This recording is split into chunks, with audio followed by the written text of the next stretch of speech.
Bismillahirrahmanirrahim.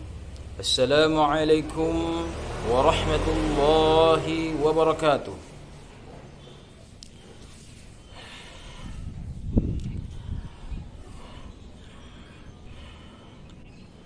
Alhamdulillahi rabbil alamin. Wassalatu wassalamu ala asyrafil anbiya'i wal mursalin Sayyidina wa habibina Muhammadin wa ala alihi wa sahbihi ajma'in wa ba'du. Pertama dan utama, mari kita bersyukur dan senantiasa memuji dan beribadah hanya kepada Allah Subhanahu wa ta'ala, Tuhan alam semesta, pencipta jagat raya, Allahu Jalla Jalalah. Salam dan salawat kepadamu ya Rasulullah, ya Habib Allah, ya Nabi Allah, Al-Mustafa, Maulana Muhammad sallallahu alaihi wasallam. Allahumma salli wa sallim wa barik alaihi. Kepada beliaulah kita meminta syafaat, minta keselamatan, minta perlindungan dari Allah Subhanahu wa taala dan keberkahan-keberkahan yang tercurahkan dari beliau Rasulullah Muhammad. Apatah lagi kali ini kita akan mempelajari tentang sedikit dari jati diri dari Rasulullah sallallahu alaihi wasallam yang diramu dalam mata kuliah ilmu hadis. Apa gerangan, makna, aspek ontologi, baik etimologi maupun terminologi dari ilmu hadis. Maka pada kesempatan ini kita akan bahas secara tuntas. Hadis, al-hadis, al-hadis yang terdiri dari 6 huruf. Al-hadis, alif, lam, ha, dal, ya dan tha yang 3 titiknya setelah ta. Tha, bisa ditulis. Itu memiliki kata dasar. Jadi sekitar informasi bagi Anda dimanapun Anda berada, untuk mengetahui bahwa untuk mengkaji aspek ontologi sebuah kata dalam bahasa Arab, aspeknya aspek etimologi, yaitu kajian bahasa, hendaklah kita melihat kata dasar dari istilah atau lafal atau redaksi tersebut. Kalau kita bilang al-hadis yang terdiri dari 6 huruf, maka kita harus tahu kaidahnya di dalam bahasa Arab. Mayoritas kata itu kata dasar ya, bukan kata pengembangan. Apa itu kata dasar? Misalkan kita bilang memainkan, kata dasarnya main, ya kan? Begitu. Apalagi memakan, kata dasarnya makan, itu kan? Belum ada imbuhan, awalan, akhiran ataupun sisipan di tengahnya. Maka al-hadis untuk melihat itu, maka secara umum dalam bahasa Arab itu kajian etimologi, kajian bahasa hanya terdiri dari 3 huruf dasar. 3 huruf dasar. Kalau al-hadis itu al-hadis itu 4 huruf dasar, 6 ya, tertulis ya, al-hadis. Maka kalau ada kata-kata al-hadis, maka yang Anda harus pertama lakukan adalah hilangkan kata-kata al-nya. Untuk melihat akar kata, maka hilangkan dulu kata-kata al-nya. Jadi ketika sudah hilang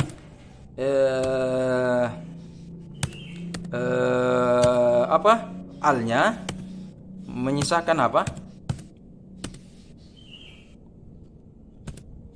Tinggal hadis. Berarti kalau hadis sisa menyisahkan 4 huruf. Berarti tinggal kita harus menebak kira-kira 1 huruf ini yang mana merupakan kata tambahan atau sisipan di antara 4 ini. Ya, jadi al hadis itu 6 huruf. Kaidahnya tadi apa? Cuma 3. Kita sudah hilangkan 2 al, ya. Seperti kalau Anda bilang al masjid, hilangkan al-nya, tinggal masjid. Itu al itu biasa tambah-tambahan. Al-marhum berarti marhum, ya kan? Al-Fatihah, hilangkan alnya, Fatihah saja, begitu ya. Kalau Aliando bagaimana? Kasih hilangkan alnya bagaimana? Yando. Oh, Yando. Itu. Kalau Aldebaran dihilangkan al bagaimana? Menjadi Andin. Oh, subhanallah. Oke, lanjut ya. Oke. Berarti ha, dal, ya dan sa. Itu kaidah pertama, kita harus menentukan cuma 3 huruf. Dalam menentukan 3 huruf ini yang pertama kita lakukan adalah menghilangkan alif lamnya. Setelah menghilangkan alif lam, kaidah yang kedua yang harus kita lakukan atau indikator kedua, trik yang kedua adalah harus mengingat beberapa 3 huruf illat namanya dalam bahasa Arab. 3 huruf sisipan yang biasanya menyisip. Sisipan berarti menyisip di sela-sela, baik menjadi awalan, akhiran atau yang di tengah-tengah dalam sebuah kata dalam pembelajaran bahasa Arab. Yaitu 3 huruf apa? Alif, ya dengan waw. Alif, ya dengan waw. Ya kan? Alif, ya dengan apa? Waw. Iya kan? Waw. Jadi 3 huruf ini, alif, ya dan waw, itu memungkinkan menjadi sisipan di antara kata, di antara huruf-huruf dasar. Kalau begitu, ha, dal, ya dan sa, menyisakan apa? Yang mana di situ yang ada di antara alif, ya dengan waw, yaitu huruf keempatnya. Ha itu asli, dal itu asli, ya merupakan ini sisipan. Itu yang saya katakan tadi. Huruf illah namanya, huruf sisipan, dan sa itu asli. Kalau demikian, maka al-hadis yang kita akan pelajari ini kata dasarnya cuma 3. Ya, terdiri dari 3 huruf dasar. Ha, dal dan sa. Ha, dal dan sa. Dalam kitab kamus atau namanya mu'jam, istilahnya mu'jam, kamus-kamus bahasa ya. Ada itu biasa kalau bahasa Inggris Oxford, Inggris ke Inggris kan? Ya kan? Ini ada juga semacam kamus Oxford, istilah kita itu mu'jam maqais lugha, mu'jam lisanul Arab, itu Inggris Indonesia, Arab ke Arab. Ini bagusnya ya. Kalau kita melihat kamus asli Arab ke Arab, oke? Seperti kitab maqais lugha, lisanul Arab dan sebagainya. Di situ jelaskan ya. Ha dan sa itu yang tersusun dari kata yang tersusun dari ha dan sa itu memiliki makna dasar. Dalam kitab Maqais Lugha jilid kedua berbunyi kaunu syai'i lam yakun. Adanya sesuatu yang sebelumnya tidak ada. Adanya sesuatu yang sebelumnya tidak ada. Kalau adanya sesuatu sebelumnya tidak ada, apa namanya itu? Adanya sesuatu sebelumnya itu tidak ada. Ini bahasa-bahasa ulama kita. Coba dipikirkan, adanya sesuatu yang sebelumnya tidak ada. Oke, kita lanjut. Dalam kitab Maqais Lugha jilid kedua dikatakan, ya, sebuah kata yang terdiri dari ha, dal dan sa, dari berbagai perubahan-perubahan katanya, itu mengandung kaunu syai'i lam yakun. Adanya sesuatu yang sebelumnya tidak ada, yaitu baru. Makanya dijelaskan dalam kamus yang lebih modern daripada itu, namanya Lisanul Arab, beberapa abad kemudian dikatakan hadis atau hadas, hada dan sa itu lawan dari qadim. Qadim berarti lama. Kalau lawan dari lama berarti dia adalah baharu. Maka hada dan sa itu kata dasarnya adalah baru. Sebentar kita akan kaji mengapa hadis itu dikatakan hadis atau apa tadi? Baru. Ya, padahal kita itu hadis apa? Oh, hadis Nabi Muhammad. Ini adalah hadis Nabi, apa dan sebagainya. Kenapa bisa dikatakan baru? Berarti hadis itu baru. Padahal sudah lama ya. Itu hadis sudah lama, sudah 14 abad yang silam. Ya kan? Mari kita jelaskan. Dari kata ha, da dan sa ini, oke, ha dan sa ini itu bisa diotak-atik menjadi beberapa kata. Ya, ada namanya hadas. Biasa dengar hadas? Oh, ini hadas kecil, ini hadas besar, ini najis, ini hadas. Itu juga sakar kata itu. Hadis, hadas, iya kan? Ilmu hadis, ilmu hadas. Beda itu. Hadas. Jadi sama katanya, tinggal harakat jadi beda, ya. Hadas dengan hadis. Belum lagi ada namanya hudus. Hudus. Ya, hudus. Ya, hadas itu mirip dengan najis, walaupun ada perbedaannya tentunya, ya. Oke, semacam kotoran sehingga semacam hal-hal yang tidak boleh dilakukan atau kalau dilakukan menghalangi kita untuk sholat, ya kan? Oke, hudus itu artinya peristiwa. Hadas itu ya saudara dengan najis, tapi beda ya, beda itu. Hudus itu semacam peristiwa. Ada lagi namanya muhadasah. Muhadasah. Nah, di sini ada ya, kalau Anda dari pesantren ada namanya hiwar, muhadasah, percakapan. Atau bahasa Inggrisnya conversation. Yes. Nah, itu kan percakapan. Nah, itu percakapan. Itu juga terambil dari kata hadatsa. Ya. Oke. Belum lagi ada juga namanya hadis, ada namanya mahadul hadis. Pesantren hadis itu makna lainnya juga adalah modern. Modern. Nah, ini yang paling masuk akal ini. Mahadul hadis, pesantren hadis bukan, tapi al-mahadul hadis itu namanya pondok pesantren modern. Ya, pondok pesantren modern. Kalau Anda jalan-jalan di Makassar di kilometer 10 itu setelah Dikbud, sebelum antara pintu 1 dan pintu 2 di Makassar itu ada al-mahadul hadis tertulis di gerbangnya itu. Ada nama pesantren di situ. Namanya pesantren modern. Jadi ini modern baru wajar. Jadi kalau lama namanya klasik, tradisional. Hadis artinya modern. Oh, masuk akal. Oke. Timbul pertanyaan, kenapa hadas yang sekawan dengan najis itu dikatakan baru? Kenapa hudus sebuah peristiwa dikatakan baru? Kenapa muhadatsah percakapan dikatakan baru? Dan kenapa hadisnya Nabi juga dikatakan baru? Nah, itu 4 pertanyaan dasar. Ya. Muhadatsah dikatakan baru karena baru apa? Karena baru diucapkan. Hudus peristiwa dikatakan baru karena baru terjadi. Ya kan? Hadas dikatakan baru karena hadas baru datang, baru kita terkena. Kenapa? Sebelumnya kita suci. Sehingga ketika kita dapat hadas baru, sehingga baru mengalami hal tersebut. Oke, baru menghalangi kita untuk sholat. Makanya kita harus, kalau kita berhadas kecil ya harus berwudu dulu, berhadas besar harus mandi wajib dulu. Kalau tak bisa dua-duanya ya tayamum. Nah, itu. Dan hadis dikatakan baru, kenapa? Bukan baru sekarang ada, tidak. Karena yang lama itu sahabat yang lama pelajari dan sahabat yang lama hafal, catat, tulis, itu namanya Al-Qur'an. Al-Qur'an. Dan Nabi sempat bersabda, "La taktubu anni ghairal Qur'an." Itu sabda Rasul. Hai sahabatku, jangan sekali-sekali menulis dari saya kecuali Al-Qur'an. Berarti ketika itu sempat ada larangan umum. Nabi melarang untuk menulis selain dari Al-Qur'an. Jadi ucapan Nabi, tindakan Nabi yang nanti dikategorikan hadis jangan ditulis, jangan tulis. Yang Anda tulis cuma wahyu dari Allah, yaitu Al-Qur'an. Al-Quran. Ya, jadi baru. Nah, baru. Kenapa? Al-Quran itu sudah lama dihafal oleh sahabat. Sebelum Nabi meninggal, Al-Quran sudah dihafal. Sebelum Nabi meninggal, Al-Quran sudah dicatat. Oke? Makanya riwayat-riwayat Al-Quran nanti kalau kita belajar ilmu Al-Quran itu mutawatir, banyak yang meriwayatkan. Sementara hadis baru mulai dicatat ketika pada masa Khalifah Umar bin Abdul Aziz. Dicatat oleh Imam Az-Zuhri.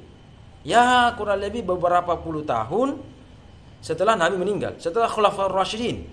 Ya kan? Berarti Al-Quran sudah lama dihafal, lama dipelajari, lama dicatat, baru ditulis ulang. Ada yang ingat bagaimana sabda Rasul ketika ini? Oh, Nabi bersabda, "Innamal a'malu binniyati wa innamal likulli imri'in." Oh, dah. Oke, apa lagi Nabi sallallahu sallu kama ra'aitumus. Baru dicatat ulang.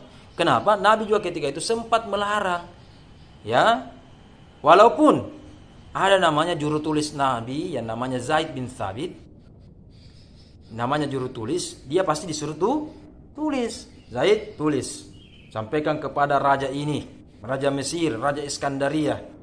Oke, Raja Konstantinopel untuk apa? Untuk aslim taslam, berislamlah kamu supaya engkau selamat, supaya disuruh untuk masuk Islam.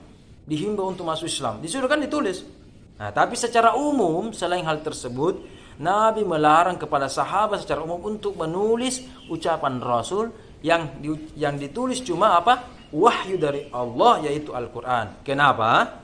Hikmahnya sebagai berikut. Karena mengkhawatirkan, sangat mengkhawatirkan kalau sahabat menulis Al-Quran, sahabat juga menulis dari apa yang diucapkan oleh, apa yang dilakukan oleh Nabi, sehingga bisa bercampur, ya, tidak bisa membedakan yang mana Al-Quran, yang mana hadis, karena sama-sama Nabi yang ucapkan. Al-Quran kan Nabi yang pertama perdengarkan kepada sahabat, hadis juga Nabi juga yang paling pertama sampaikan di hadapan sahabat. Jadi anggaplah sama-sama keluar dari lidah Rasul, mulut Rasul. Jadi kalau sama-sama ditulis oleh sahabat, nanti dia khawatir apa? Nabi khawatir tidak Anda bisa bedakan yang mana lisan yang merupakan Al-Quran kalamullah, yang mana keluar dari lisan Rasul yang merupakan hadis biasa, bukan dari kalamullah. Maka itu namanya hal baru. Hal baru. Karena Nabi pernah melarang hal tersebut. Sehingga hadis dikatakan baru karena sebelumnya yang lama itu apa? Al-Quran. Hadis baru ditulis, dipelajari dan dihafalkan dan seterusnya. Dan Al-Quran 2 tahun setelah Nabi meninggal pada masa Khalifah Abu Bakar As-Siddiq sudah dibukukan. Dan untuk kedua kalinya Al-Quran sudah lagi dibukukan, digandakan pada masa Utsman bin Affan. 10 tahun kemudian, kurang lebih 10 tahun kemudian. Jadi Abu Bakar, Utsman. Sementara setelah Ali kan Muawiyah, Yazid, dan beberapa tahun kemudian, beberapa raja kemudian, barulah Umar bin Abdul Aziz. Jadi jauh sekali. Baru hadis mulai dijilid, dibundel, baru ditulis baik-baik, baru dipelajari baik-baik. Berarti baru dilakukan, baru kemudian dipelajari. Ya, jadi Al-Quran sudah mendarah daging, sudah dihafal mati, sudah kita bisa bedakan yang mana Al-Quran. Oh, ternyata baru lagi ditulis. Oh, kalau begini ini yang hadis. Sehingga mencari kebenaran ayat Al-Quran itu gampang karena sudah ada bukunya, ada mushafnya namanya. Anda bilang surah An-Nahl ayat 125, buka. Oh, ini. Tapi kalau hadis, Anda mengucapkan ini hadis dari Rasul, mana buktinya? Kitab mana? Hadis itu banyak. Ya, kalau Al-Quran itu jumlahnya 6.000 lebih, 6.236 ayat misalkan, maka hadis itu jauh lebih banyak. Bahkan ada yang pendapat mengatakan itu ratusan ribu, bahkan 1 juta lebih hadis. Kenapa? Setiap Nabi berucap, hadis misalnya batuknya Nabi misalnya, yang penting Nabi, ya kan? Nabi berjalan, hadis misalnya begini-begini Rasul. Misalkan perbaiki surban, perbaiki apa, pakai pakaian, makan, minum. Hadis misalnya, karena hadis adalah apa? Subjeknya adalah Nabi, ucapan Rasul, tingkah laku Rasul, apalagi perilaku Rasul dan sebagainya. Nah, itu ya. Itu makna etimologi hadis, yaitu baru, ya, baru atau baharu. Secara etimologi. Nah, kemudian secara terminologi, ya, menurut istilah, bisa dicatat atau bisa direkam kembali, diputar kembali sebentar, bahwa hadis adalah ma udhifa ila Nabi Muhammad sallallahu alaihi wasallam qaulan au fi'lan au takriran. Saya ulangi. Ma udhifa ila Nabi Muhammad sallallahu alaihi wasallam qaulan au fi'lan au takriran. Ma udhifa ila Nabi Muhammadin sallallahu alaihi wasallam qaulan au fi'lan au takriran. Itulah definisi istilah hadis atau terminologi hadis. Ma artinya apa? Udhifa artinya disandarkan, dinisbahkan, disandarkan. Ilah kepada. An-Nabi, Nabi. Muhammad sallallahu alaihi wasallam, ya. Apa yang disandarkan kepada Nabi Muhammad sallallahu alaihi wasallam? Qaulan, ucapan. Oke, qaulan ucapan. Au artinya atau. Fi'lan perbuatan. Atau takriran atau takrir. Sebentar kita jelaskan apa itu takrir, ya. Karena saya relatif agak susah mengalihbahasakan takrir itu apa. Tapi sebentar kita lihat. Kata yang paling tepat takrir itu apa? Jadi apa atau segala, ya, segala yang disandarkan kepada Nabi Muhammad SAW dalam bentuk ucapan, berarti ucapan Rasul, dalam bentuk perbuatan, yaitu perbuatan Rasul, bukan perbuatan saya, ya kan? Atau perbuatan Allah dan Allah, ya kan? Atau takriran atau takrirnya Rasulullah Nabi Muhammad sallallahu alaihi wasallam. Sallu ala Nabi. Allahumma salli sallallahu alaihi Muhammad. Itu. Oke. Berdasarkan definisi tersebut, ya, ada namanya penjelasan definisi. Jadi kalau Anda mau catat baik-baik, ontologi itu etimologinya itu tadi, B sekarang terminologinya, oke, ma'udifa dengan terjemahannya, yang C itu poin C namanya penjelasan definisi. Nah, ini penting. Jadi A, B dan C, ya, supaya sistematis, ya. Saya sudah arahkan Anda supaya dalam menulis, mencatat atau memahami dalam bentuk A, B, C.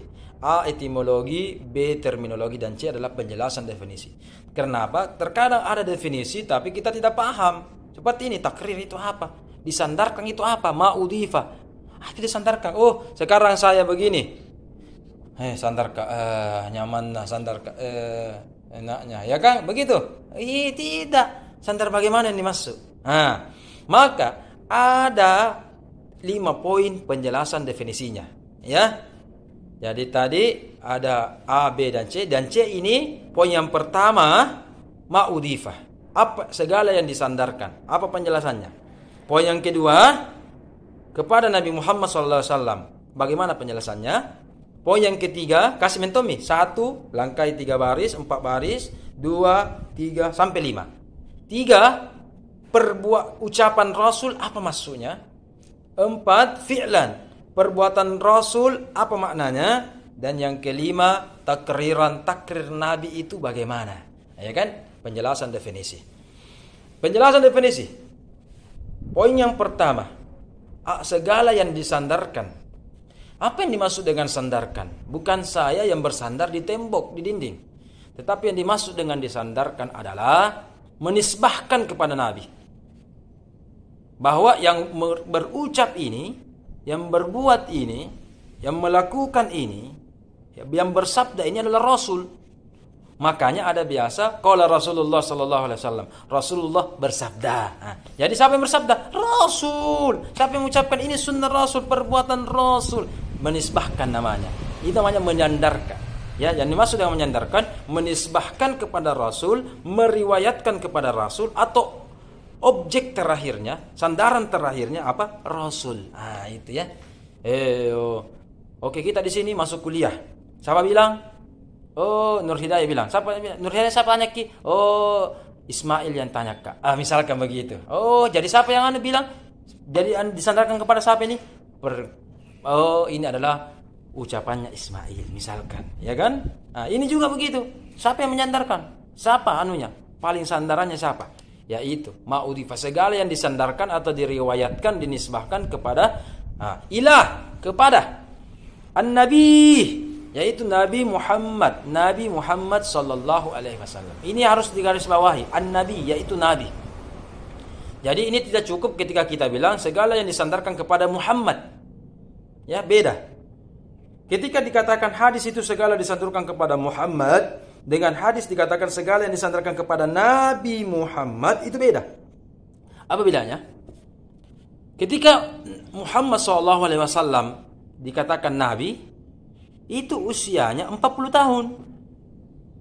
Mulai 40 tahun sampai wafatnya, maka sudah bergelar Nabi Muhammad. Tapi ketika sebelum 40 tahun, 39, bahkan maaf ini, baru lahir. Ngiak, ya kan? Baru lahir kan? 0 sampai 39 tahun. Kalau ada ucapan-ucapan Muhammad sallallahu alaihi wasallam, maka itu belum dikategorikan apa? Hadis. Karena hadis nanti dikatakan hadis ketika Muhammad sebagai nabi. Ketika Muhammad masih sebagai anak-anak, masih sebagai bayi, masih sebagai orang dewasa, bahkan sebagai ayah ketika itu, sebagai laki-laki baru menikah ketika sama Khadijah 25 tahun. Kemudian beberapa tahun kemudian ada anaknya, ya kan? Dan sebagai ayah, sebagai om dan seterusnya. Oke, berarti ketika itu bukan dinisbahkan kepada hadis. Bukan ruang lingkup hadis. Hadis itu ketika apa? Usia Nabi ketika itu dilantik menjadi rasul di Gua Hira. Namanya Jabal Nur. Bukit Nur namanya, Bukit Nur. Oke, maka datangnya Jibril melantik Rasulullah. Iqra, bacalah, ya kan? Ma'ana biqari. Iqra, bacalah, itu nyanyian dari UJ. Bagus itu sekali. Maka turunlah Quran surah Al-Alaq ayat 1 sampai 5. Ini adalah SK pertama yang Allah tujukan kepada Muhammad, diantarkan suratnya, diantarkan berita ini oleh Jibril. Ditujukan apa? Ini SK melantik Muhammad orang biasa menjadi nabi. Itu. Ketika detik itu, saat itu usianya Rasul 40 tahun, itulah mulai ketika itu dihitung dengan hadis. Mulai saat itu ucapan Rasul, ucapan Muhammad, ucapan Nabi kategorikan hadis, perbuatan Nabi kategorikan hadis, takrir Nabi itu sudah dihitung dan dicatatkan hadis. Kalau begitu, usia hadis kurang lebih 23 tahun sepanjang usia Rasul. 23 terakhir usia Rasulullah sallallahu alaihi wasallam. Sama dengan Al-Qur'an. Al-Qur'an juga turun kurang lebih 25 tahun. Ya kan? Oke. Hadis juga, makanya Al-Qur'an dan hadis ini tidak bisa dipisahkan antara satu dengan lain. Tentu jumlahnya Al-Quran itu 6.000 lebih, hadis jumlahnya jauh lebih banyak. Ya kan? Kalau Al-Quran tunggu datang malaikat Jibril, tunggu Allah menyampaikan wahyu. Kalau hadis, Nabi duduk-duduk itu sudah hadis. Nabi berdiri itu hadis, ya kan? Nabi sholat itu hadis dan seterusnya. Sampai Nabi meninggal, itu dan seterusnya. Itulah hadis, ya, itulah ilan Nabi. Jadi yang dimaksud Nabi adalah hadis ini ruang lingkupnya ketika Muhammad ketika itu diangkat menjadi Nabi. Ya, oke. Qaulan. Apa yang dimaksud dengan qaulan? Ucapan. Sesuatu yang keluar dari mulut atau lidah. Dalam bentuk verbal, kata-kata. Dan ciri dari hadis yang kategori ucapan itu ada kata-kata qala. Qala arti bersabda atau berkata. Sebenarnya sih berkata yang paling tepat. Tapi untuk memuliakan dan membedakan, kalau Allah itu berfirman, kalau manusia biasa berkata. Kalau Rasulullah tercinta itu adalah bersabda. Jadi sama-sama sebenarnya. Qala artinya berkata. Jadi qala. Makanya qaulan. Qaulan artinya ucapan. Jadi qala adalah ucapan yang diucapkan oleh Nabi Muhammad sallallahu alaihi wasallam. Qaulan itu ucapannya yang keluar dari lidahnya. Ya, baik di hadapan sahabat di masjid maupun di luar masjid, di malam hari, atau di siang hari, di dalam perjalanan maupun dalam keadaan mukim, di rumahnya atau berdua dengan sahabatnya atau banyak orang. Yang penting ketika itu Nabi bahkan zikir Rasul, mengaji Rasul, yang penting terucap dari lidah, ya. Itu termasuk qaulan. Baik ketika Rasul berkata kepada sahabat maupun ketika berdoa kepada Allah, berzikir kepada Allah ataupun berkata-kata kepada malaikat. Walaupun sahabat itu tidak menyaksikan. Yang penting sudah membentuk sebuah kalimat, huruf dan kata, itu adalah qaulan. Oke? Jelas. Fi'lan adalah perbuatan. Mulai dari ujung kaki sampai ujung kaki beding, ujung rambut sampai ujung kaki, itulah perbuatan. Ya, Walaupun ada yang mengatakan ya termasuk mungkin, maaf ini, cukurnya Rasul bagaimana, rambutnya Rasul bagaimana, matanya Rasul dan sebagainya. Ada yang mengatakan itu juga termasuk fi'lan. Walaupun ada yang mengatakan itu adalah termasuk perangai Rasul. Tapi ada yang mengatakan itu juga termasuk fi'lan. Yang penting bukan ucapan, perbuatan Rasul, goyang kepala sedikit. Assalamualaikum warahmatullah ketika menolak ke kanan atau menolak ke kiri, ya kan? Itu semua perbuatan Rasul. Ya, jadi tampak namanya non-verbal, tindakan non-verbal, atau gerak-gerik, atau body language, atau bagaimana? Oh, gerakan sholat Rasul, apakah begini, ya kan? Apakah begini, dan begini, ya kan? Dan seterusnya. Itu adalah fi'lan. Oke, penjelasan definisi keempat. Selanjutnya penjelasan definisi yang kelima adalah takrir. Oke. Qarrara yuqarriru artinya sebenarnya itu adalah melaporkan. Tetapi cenderung diartikan dalam definisi ini takrir itu adalah speechless. Kalau bahasa Inggris itu speechless. Ya. Tidak berucap dan tidak berbuat. Diam terpukau, diam terpaku.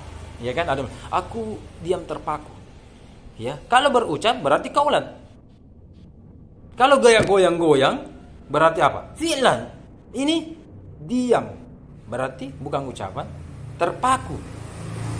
Dia terpaku berarti tubuhnya terpaku, tidak apa-apa. Begini-begini ya, begitu biasa orang begini. Ambil nih. Walaupun tak bilang, "Pingin mau ya, tak bilang aja. Ya kan? Itu berarti fi'lan. Atau ini. Berarti tidak atau ya kan? Nah, itu fi'lan. Ada itu fi'lan. Tapi ini takriran adalah kalau mau pahamnya bukan ucapan dan bukan perbuatan.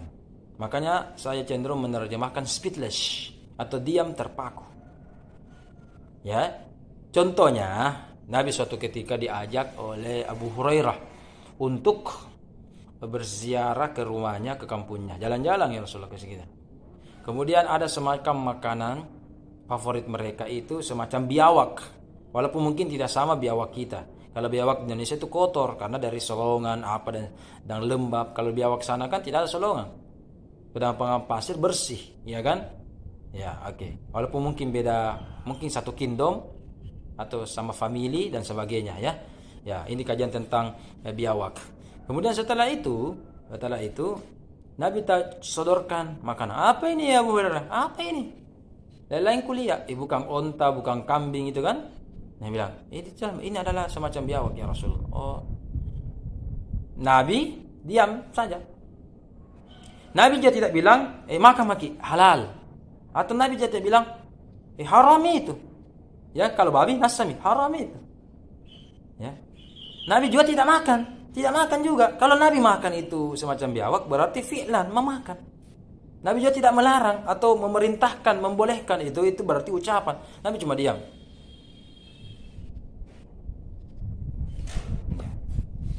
Kan diam saja. Nah, itu namanya takriran. Ini jumlahnya sangat sedikit. Dihitung jari, ya.